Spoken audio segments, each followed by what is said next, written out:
Hello and welcome to Nursing 481, Research in Nursing in the Bachelor of Nursing program.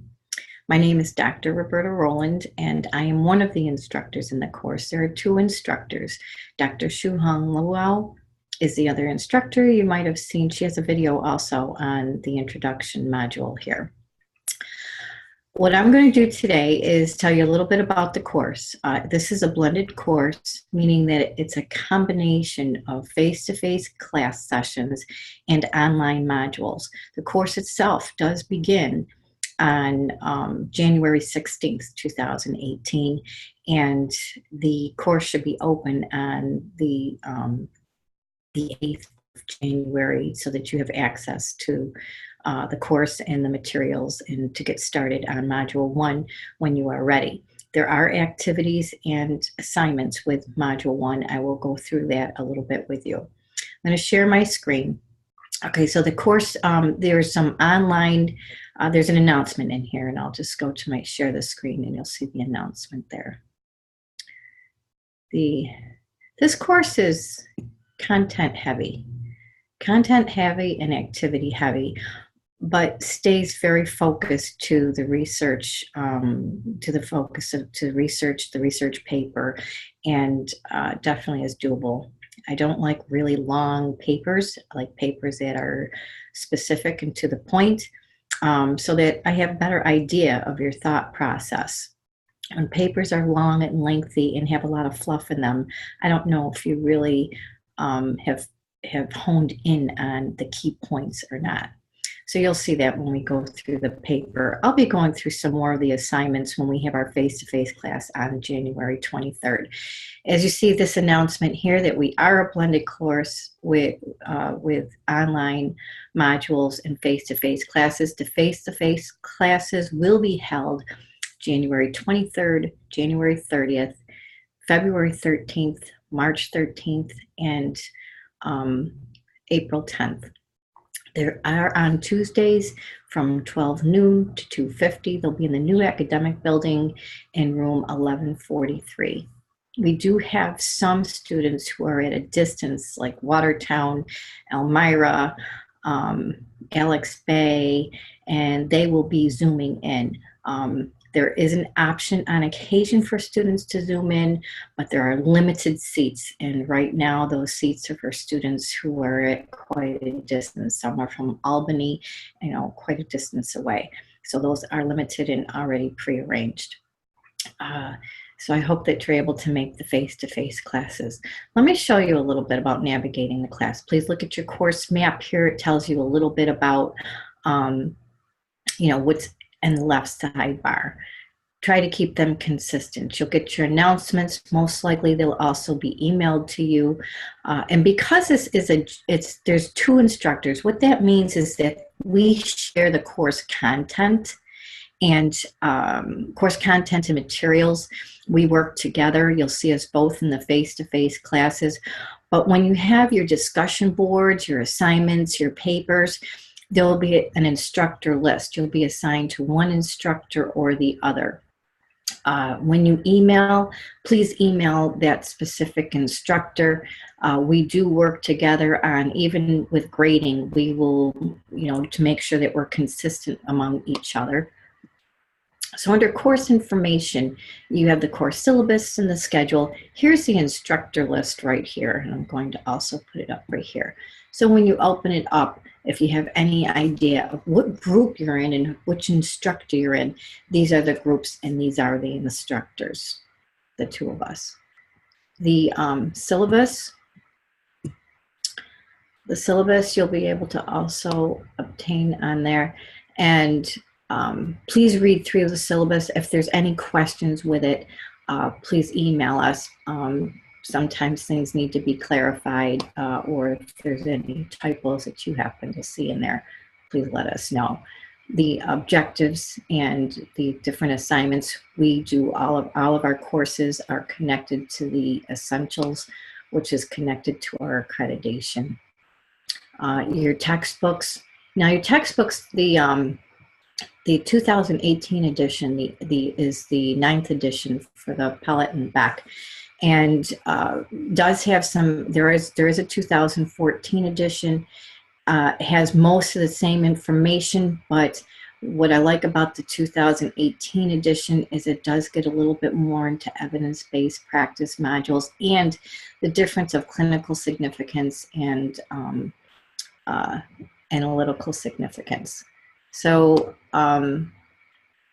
there's a few things in there that are worded differently that we found helpful, and they are updated. In your course activities here, that there will be some discussions that are with your online module portions, and those are worth 10%. You have worksheets that there's 3 of them, and together they are 10% of your grade. Your research paper is in 3 different parts. As you see, there's your due dates for them. We'll be going over this a little bit more when we meet face-to-face, but you'll be able to review some of that. As you'll see, they are like part 1 is like 2.5 pages. Part 2, maybe it all depends on your articles that you have, and then which shouldn't be any more, I think, than 4 to 6 pages, and then the part 3, which should again be around 2.5 pages to 3 pages. Because when you complete these papers, it will help you speak to evidence clear and succinct. There's a literature appraisal, and there is one final exam, which is during final exam week. I'll talk to you a little bit more about that as well to make sure that we have dates and times that are consistent with everyone. Clinical guidelines, there's a group presentation. It is 100 points, and it is divided into, your grading for that is actually with 3 different rubrics. You're going to have a group presentation grade, as into your group project grade. You'll have an individual grade because there will be parts of this project that are individual to your responsibility. It'll be a guideline according to the agreed to model, and most likely you'll split that model up, and that'll be your section that you will present on. And then there is a peer evaluation, which is also included in with your grade, peer participation evaluation. Again, read through here. If there are any of these due dates that interfere with any religious beliefs or obligations, please let us know the first week of class, so if we can make any arrangements. The course schedule, let's go. Course schedule should be clear as far as your in-class days. They'll be in red, they'll be in this column, and your online course modules and your responsibilities will be in this, will be during this time in here. Each one is outlined. When you open up your class, I'll show you, you're only going to see, to start out with, these first 2 modules. You won't see all the other modules, but they will open up timely. Your course break, your spring break is the 3rd, March 3rd through, and return to class on the 12th. We have a face-to-face class that week on the 13th. And again, we'll talk a little bit more about the final exam time. It's a timed exam, but we have it open for like a day and a half.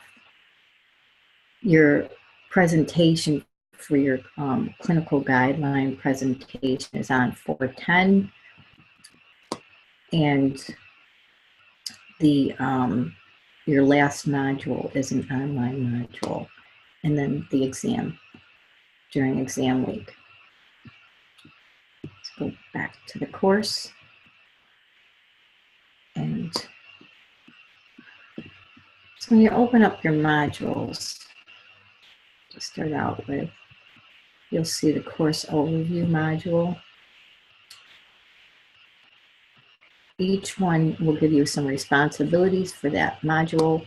And then as you scroll down, I'll give you some information here.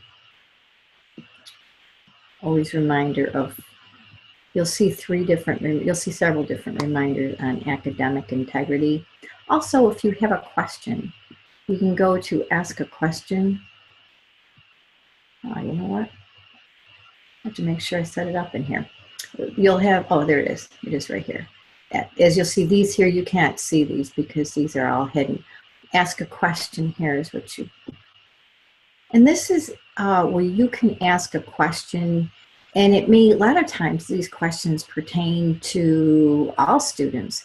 Any student can chime in and answer to them. And of course, we will chime in and answer ourselves, but anyone can chime in and answer to these questions. And read through them, because a lot of times they're questions and information that you may have yourself. So, so go and visit this every once in a while and see what questions are being asked and how they're being answered, because they usually give information. If it's something, sometimes we'll actually we'll say thank you for the question, and we'll make an announcement to make sure that everyone gets the information as well. If you have a more personal question that's not to be shared with everyone, you can go to the professor's virtual office, which I see the link isn't here. We'll have to make one. There's a professor's virtual office, and also emails. If you don't get a response back, you know, within 2 business days, please re-email. Or email us or contact us, because sometimes things do get missed. They do get missed in when there's a lot of different emails that come in at the same time.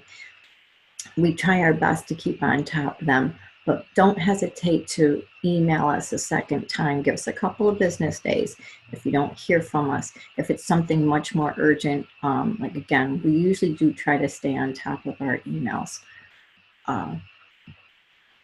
Then, oh, assignments. Assignments are typically under assignments. Try to keep them, instead of, they may be spoke about in the modules, but try to keep the assignments all under the assignment link so that you're not looking for where they are. Now, there's one part in your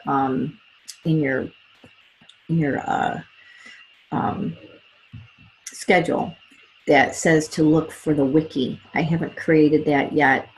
It'll probably be created by the time we have our first class, so I can explain it better. But some of these assignments, I'm still editing some of these assignments for this particular course.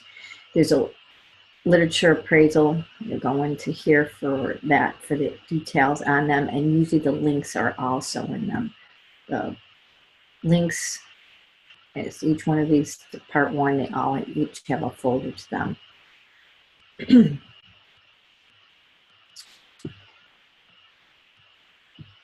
And your first, as you see, these are all grayed out here. They're grayed out because you're not able to see them. You're only going to see the first 2 modules to start out with.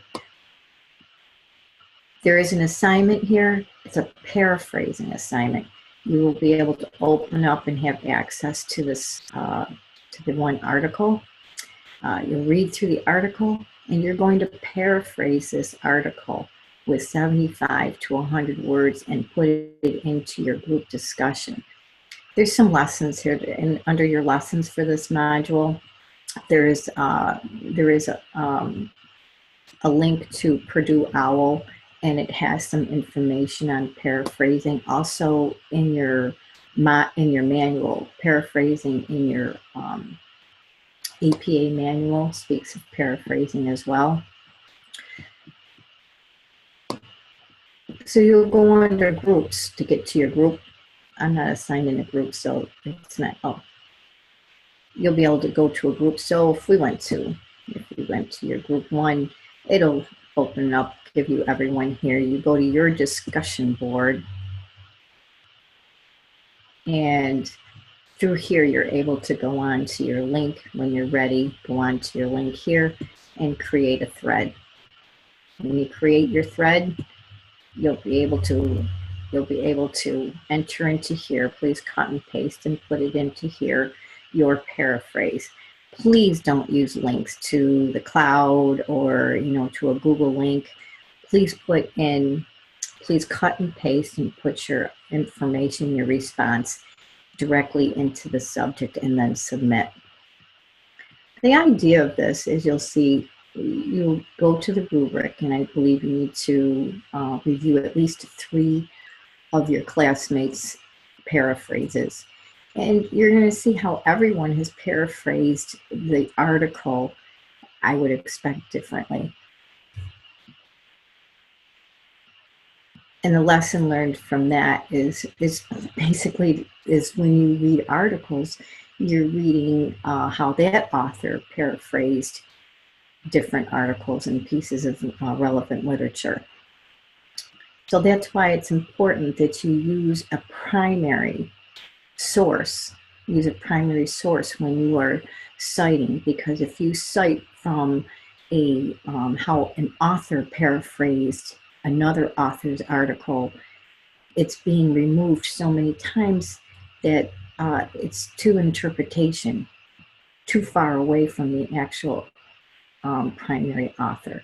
And that's one of the things that you'll be able to see, the key points to this assignment. So from here, I'll let you navigate the course, and I look forward to seeing you on the 23rd in class. Thank you very much.